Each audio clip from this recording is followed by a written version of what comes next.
This is the story of my bicycle trip following the Cairo to Cape Town route. On two wheels, and sometimes more, I traveled through 10 countries in Africa, a journey I've wanted to take ever since I found out about the trail. After cycling across the US in 2022, I finally felt confident that I could accomplish the route through Africa. The civil war in Sudan and sectarian violence in northern Ethiopia meant the full route was cut off. So I started my ride in Addis Ababa, Ethiopia. Ethiopia is known to be a very challenging place for cyclists. Kids throw rocks, and you receive a lot of attention as a foreigner on a bicycle.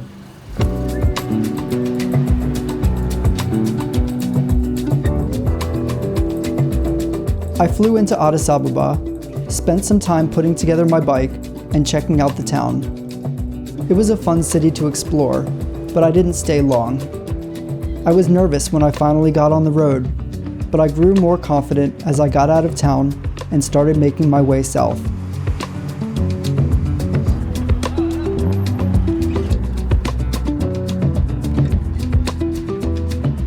In Ethiopia, I was constantly surrounded by people. Most were friendly and curious, asking questions about my trip as I made my way through their country. But it could be a bit overwhelming at times.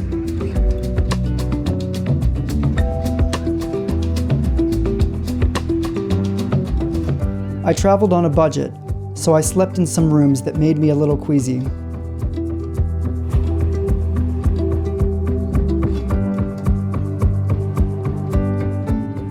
But the good food and coffee in Ethiopia helped keep up my spirits along the way.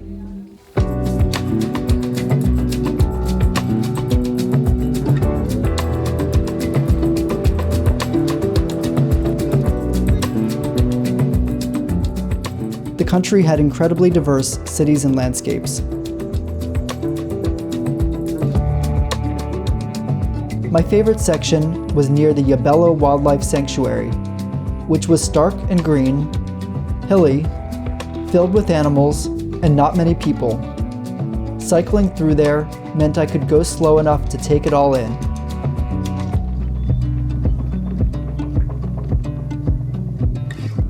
Ethiopia ended up being one of the most challenging places on my route.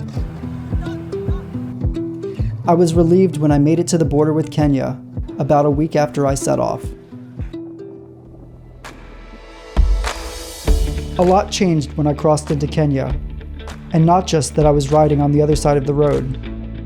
Northern Kenya was sparsely populated and hot.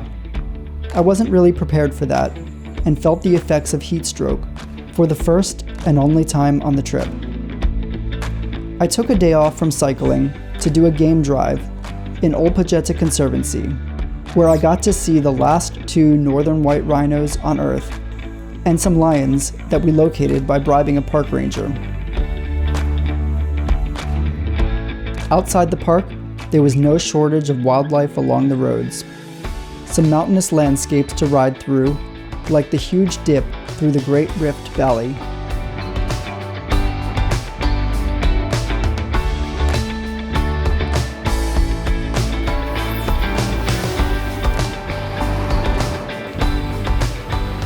There were tons of tractor trailers along the road, especially as I approached the border with Uganda.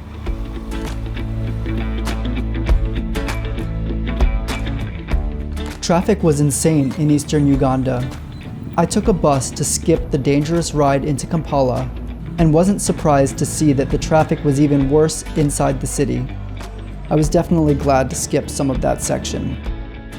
Western Uganda was great. Nice, but hilly landscapes. I ate Rolexes every day, which are fried eggs rolled up in a chapati, and passed through some coffee farming areas.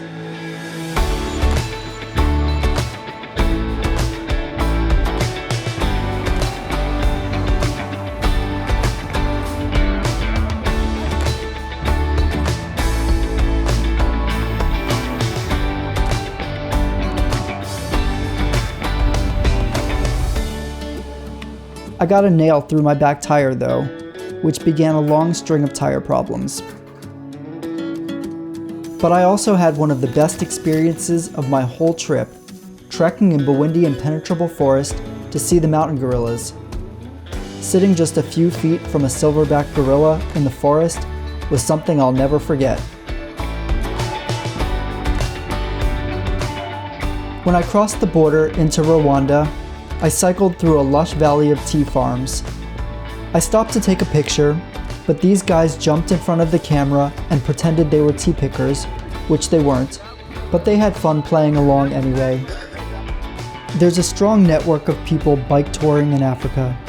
In Kigali, I stayed with Yusra, another cyclist who had rented a house in town and invited any other cyclist to stay with her. She loves hitchhiking, so we spent a couple days hitchhiking all over town and to another city further south. I made some really cool friends through this network of adventurers. After our meetup, it was just a day and a half further to the Tanzanian border.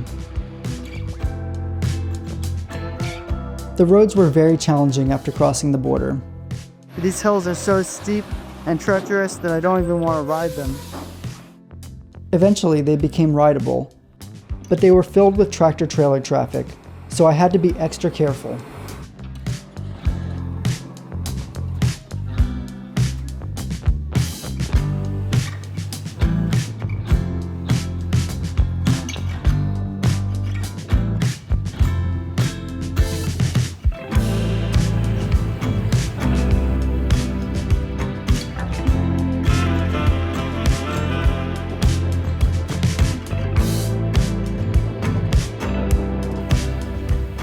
Tanzania ended up being one of my favorite places to ride because the people were so friendly and there were a lot of other cyclists on the road.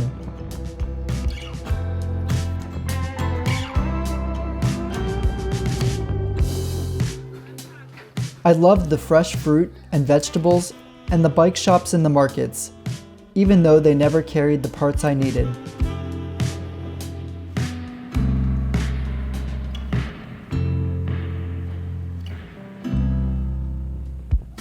The roads were nice in the middle of the country until they weren't. I reached a section that felt kind of terrifying, so I decided to take a bus. That ended up being a whole ordeal because the bus broke down in the middle of nowhere and we all had to sleep on the stiflingly hot bus overnight until the repair parts arrived. Eventually, we were back on the road to Mbeya. Southern Tanzania was beautiful, mountainous, and mostly downhill until the Malawi border.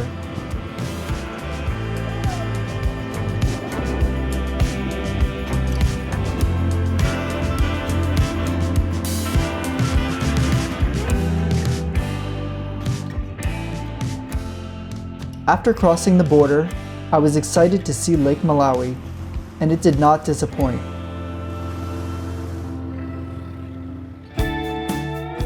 The plains along the lake were filled with gorgeous farmland and bustling markets.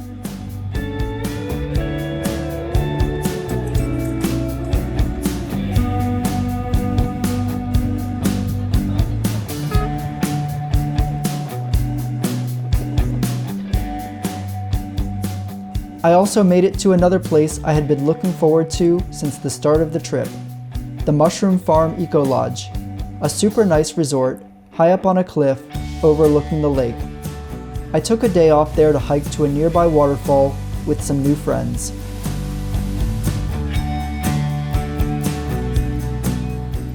The rest of Malawi was challenging, with endless hills and roadwork.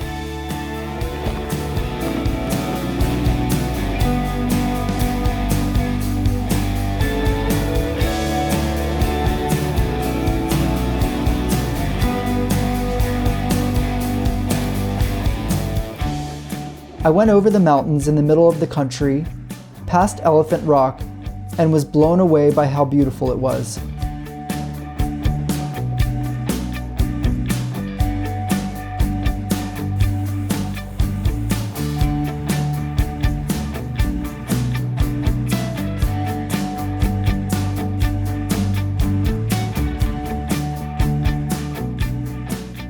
I heard the road through eastern Zambia was dangerous, with lots of trucks and no shoulder. My tires were falling apart by that point, so I took a bus to the capital to pick up new ones I had ordered from South Africa with the help of a local bike shop. I also had the opportunity to teach a jiu-jitsu class at an MMA gym. I got to Livingston as quickly as possible because I was excited to see the largest waterfall in the world, Victoria Falls. From there, it was a short ride to the bridge over the Zambezi River and the Botswanan border.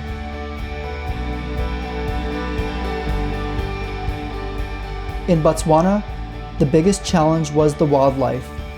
Okay, I'm in Botswana now, and there are elephants like right next to the road, and I'm not exactly sure how to ride past them without them trampling me.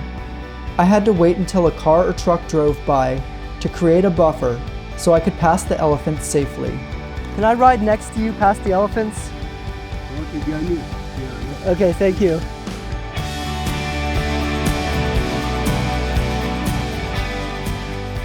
Since there are lions and elephants roaming around freely, I camped in places with a perimeter fence, like gas stations, cell phone towers, schools, hospitals, and campgrounds to stay safe.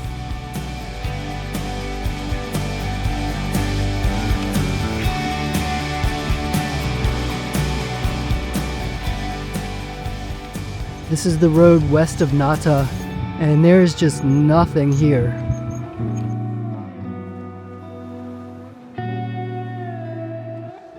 My nose has been running all day. I think I have a cold.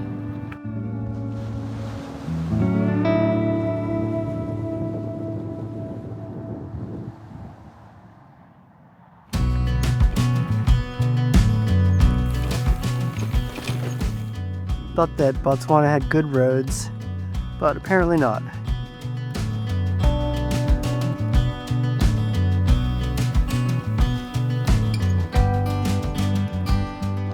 This section of Botswana is really boring, and I've had flies circling my face all day. It could be terrifying when there were elephants next to the road, but it was also magical. I mean, look at this. I've got elephants over here and zebras in the road in front of me. Where else are you going to see this from the seat of a bicycle?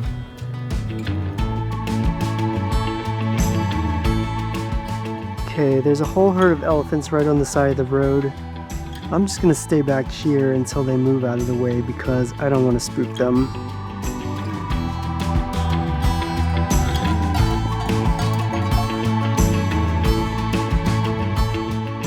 Thanks to the nice roads, I was able to ride through the whole country in 11 days.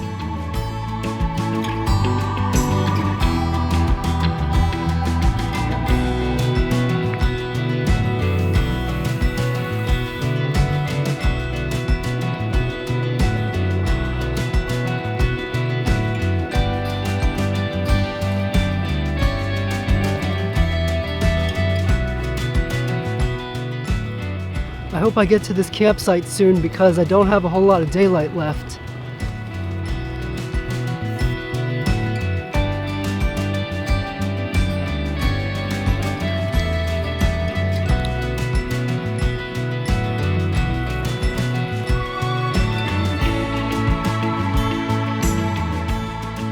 Namibia was one of the countries I was most looking forward to on the trip. It's big, with a lot to see, but the roads are not very bike friendly. So far, Namibia has more fences and no shoulder.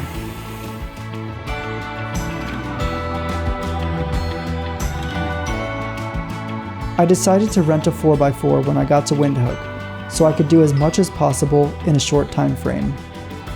But first I had to get to Windhoek. I've just been dealing with these headwinds all day. I experienced intense headwinds and endless flat tires on the way. It was probably the hardest section of the trip. Finally, I picked up my rental and drove up and down the Skeleton Coast.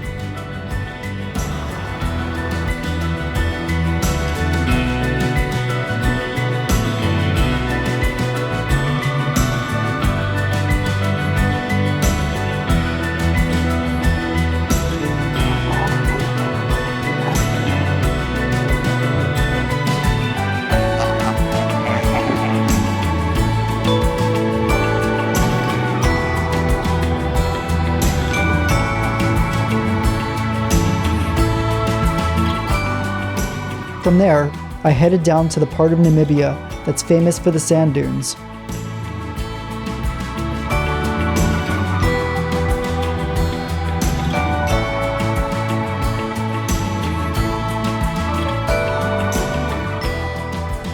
On the way, I spotted another couple of cyclists, Tim and Hannah, on the side of the road with a flat tire. I offered them a ride to the next town, but our chance meeting led to a week-long road trip through the country. We visited many places that would have been tough to reach by bike, including Sousvallei and Dedvallei.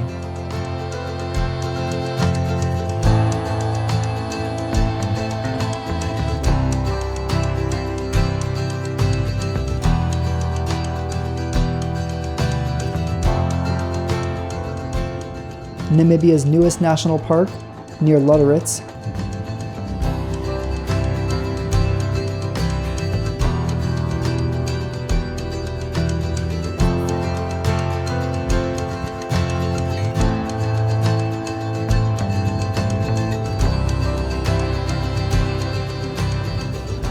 an old diamond mining town that's being slowly retaken by the desert,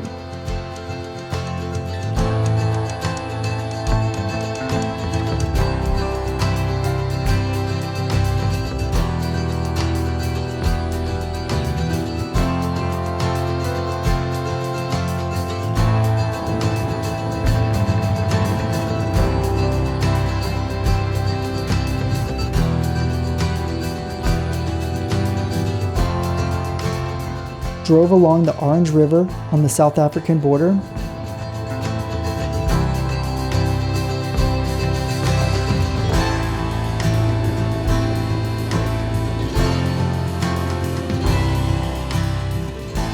and checked out the Fish River Canyon.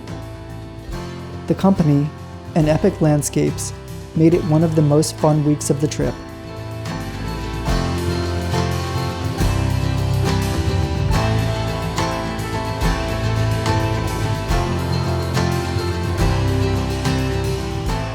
I got to South Africa right at the start of the wildflower season. The weather shifted dramatically when I crossed the border, from dry desert to the worst rain of the journey. Got rain and hills and headwinds today. South Africa was a great place to ride though. Big shoulders on the roads, beautiful views around every turn, and some of the most consistent tailwinds I experienced.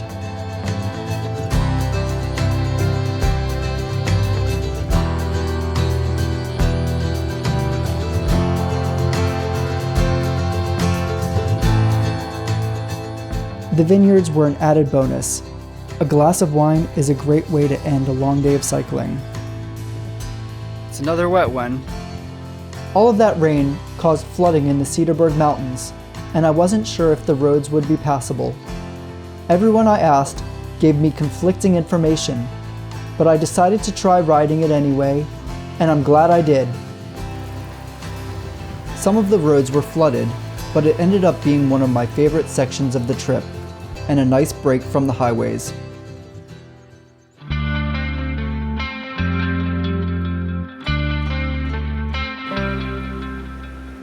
I'm down here,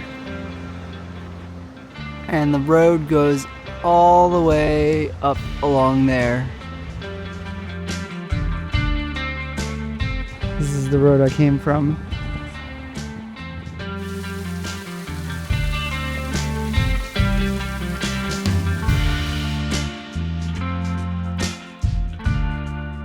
I stopped to see some 5,000-year-old rock paintings and the Stadsall Caves.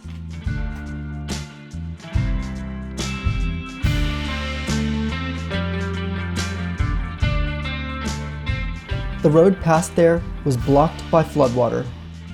I turned back and did the Wolfberg Crack hike without knowing what I was getting myself into, and it was a huge mistake due to my claustrophobia.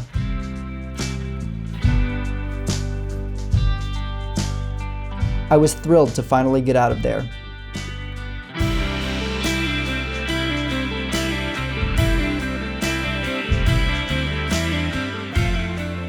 The temperatures plummeted below freezing, and I found a route around the floodwater.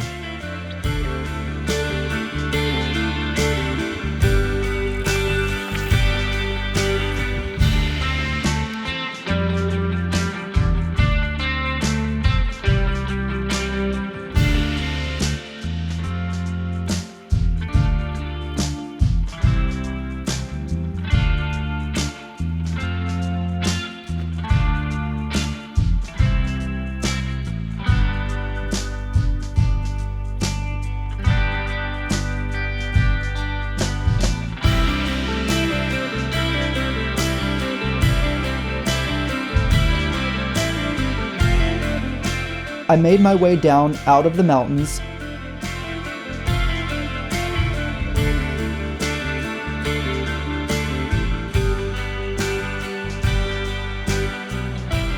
through fields of canola flowers, olive trees, and vineyards.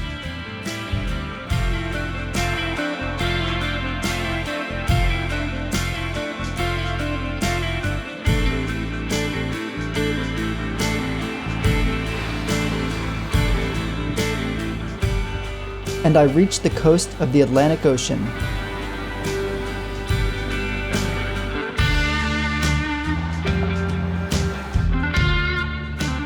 There's Cape Town right over my shoulder. I can't believe I made it this far. It's been an absolutely insane journey. Finally, I arrived in Cape Town a little over 3 months after setting off from Addis Ababa.